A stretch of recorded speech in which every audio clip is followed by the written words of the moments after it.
Hi friends, welcome back to our channel. മൂന്നാം ക്ലാസ്സിലത്തെ കൂട്ടുകാരുടെ മലയാളത്തിലെ 5ാമത്തെ യൂണിറ്റായ നമ്മളൊന്ന് എന്ന യൂണിറ്റാണ് നമ്മൾ ഇന്ന് പഠിച്ചു തുടങ്ങാൻ പോകുന്നത്. അപ്പോൾ അതിലൊരുപാട് പാഠങ്ങളുണ്ട്. അപ്പം നമുക്ക് ഓരോ വീഡിയോയിലായി അതിലെ ഓരോ പാഠങ്ങളും അതുപോലെ തന്നെ എന്തെങ്കിലും പ്രവർത്തനങ്ങളും എല്ലാം നോക്കാം. അപ്പോൾ ഇന്ന് നമ്മൾ പഠിക്കാൻ പോകുന്നത് നമ്മളൊന്ന്.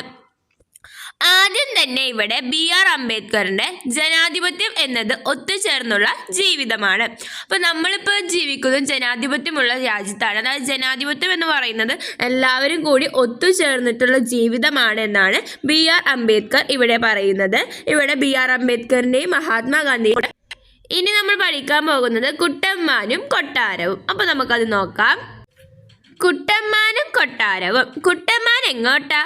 കൊട്ടാരം കാണാൻ. അയ്യൻ്റെ കുട്ടമ്മാനോ കണ്ണടയില്ലാണ്ട് കൊട്ടാരത്തിൽ ചെന്നിട്ട് എന്തു കാണാന്?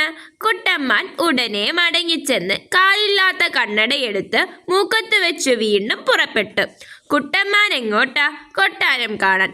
അയ്യയ്യൻ്റെ കുട്ടമ്മാനെ കൊടയില്ലാണ്ട് കൊട്ടാരം നടന്നു കാണാനാവില്ല. കുട്ടമ്മാനൻ ഉടനെ മടങ്ങിച്ചെന്ന് കാലുവളഞ്ഞ കുടയെടുത്ത് നിവർത്തി പിടിച്ചു വീണ്ടും പുറപ്പെട്ടു.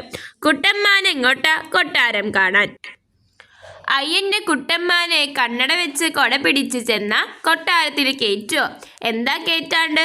ഇത് പണ്ടത്തെ കൊട്ടാരല്ല. പണ്ടത്തെ കുട്ടമ്മാനല്ല. എന്നെ ഭരിക്കാൻ ഞാൻ നിയമിച്ച രാജാവിന് ഞാൻ കൊടുത്ത കൊട്ടാരത്തിലേക്കാണ് ഞാൻ പോണത്. മനസ്സിലായോ കുഞ്ഞുണ്ണി മാഷ്? കുട്ടമ്മാനും കൊട്ടാരവും. അപ്പോൾ ഇതെന്താണ് കുട്ടമ്മാനും കൊട്ടാരവും എന്ന് പറയുന്നത്?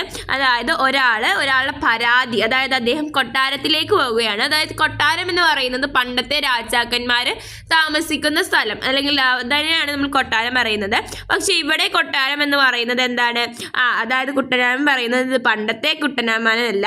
എന്നെ ഭരിക്കാൻ ഞാൻ നിയമിച്ച രാജാവിന് ഞാൻ കൊടുത്ത കൊട്ടാരത്തിലേക്കാണ് പോകുന്നത്. അതായത് നമ്മൾ വോട്ടിലൂടെ തിരഞ്ഞെടുത്തിട്ടുള്ള മന്ത്രിമാരും അതുപോലെയുള്ള നമ്മളുടെ പ്രതിനിധികളെ കാണാൻ, നമ്മുടെ ആവശ്യങ്ങളും നമ്മുടെ പ്രശ്നങ്ങളും അവരെ അറിയിക്കാൻ വേണ്ടിയിട്ടാണ് കുട്ടനമ്മാനും പോകുന്നത്. അപ്പോൾ എന്താണ്, കൊടയില്ലാണ്ട് പോയിട്ടുണ്ടെങ്കിൽ കൊട്ടാരം നടന്ന് കാണാൻ പറ്റില്ല. അപ്പോൾ കൊടയും കണ്ണടയും ഒക്കെ എടുത്തിട്ട് എന്താണ് തൻ്റെ ആവശ്യങ്ങൾ അവർക്ക് മുമ്പിൽ പറയാൻ, അല്ലെങ്കിൽ പ്രശ്നങ്ങൾ പരിഹരിക്കാൻ വേണ്ടി എന്താണ് അവർ നിയമിച്ചത്. അതായത് നമ്മൾ വോട്ടിലൂടെ തിരഞ്ഞെടുത്തിട്ടുള്ള ആളുകളോട് നമ്മുടെ പ്രശ്നങ്ങൾ പറയാനാണ് കുട്ടന്മാരും പോകുന്നത്. അപ്പോൾ അതാണ് ഇവിടെ പറയുന്നത്. അപ്പോൾ ഇവിടെ പണ്ടത്തെ രാജഭരണം ഒന്നുമല്ല ഇപ്പോഴുള്ളത്, ജനാധിപത്യ രീതിയിലാണ്. അതായത് ജനങ്ങൾ തിരഞ്ഞെടുത്തിട്ടുള്ള അവരുടെ പ്രതിനിധികളാണ് ഇപ്പോൾ ഭരിക്കുന്നത്. നമ്മുടെ രാജ്യവും നമ്മുടെ കാര്യങ്ങളുമൊക്കെ പ്രശ്നങ്ങളുമൊക്കെ അവരാണ് നമ്മളെ പരിഹരിക്കുന്നത്. ഓക്കെ, ഇനി നമുക്ക് അതുമായി ബന്ധപ്പെട്ടുള്ള ചോദ്യങ്ങളെല്ലാം നോക്കാം.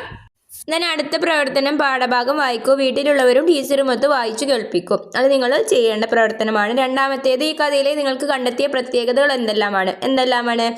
ഈ കഥയിൽ 2 കഥാപാത്രങ്ങളേ ഉള്ളൂ. പ്രായം ചെന്ന കുട്ടമ്മാനും കുട്ടമ്മാനോട് സംസാരിക്കുന്ന പെൺകുട്ടിയും. ഇവർ തമ്മിലുള്ള സംഭാഷണം പോലെയാണ് കഥ അവതരിപ്പിക്കുന്നത്. ഇതൊരു കുഞ്ഞു കഥയാണ്. അതുപോലെ തന്നെ ഇക്കാലത്ത് നമ്മുടെ നാട്ടിൽ രാജാവില്ലല്ലോ. പിന്നെ കുട്ടമ്മാൻ കാണാൻ പോകുന്നത് ആരെയായിരിക്കും? കുട്ടമ്മാൻ പോകുന്നത് താൻ വോട്ട് ചെയ്ത് ജയിപ്പിച്ച ജനപ്രതിനിധിക്കോ മുഖ്യമായി.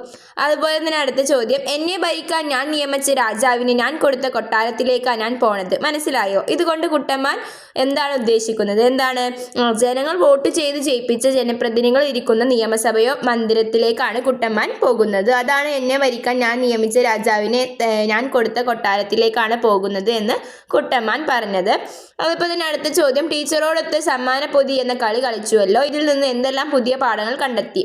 അപ്പോൾ നിങ്ങൾ ക്ലാസ്സിൽ നിങ്ങൾ കളിക്കേണ്ട ഒരു കളിയാണ് സമ്മാന പൊതി എന്ന് പറയുന്നത്. അപ്പോൾ നിങ്ങൾ കളിച്ചു നോക്കുക.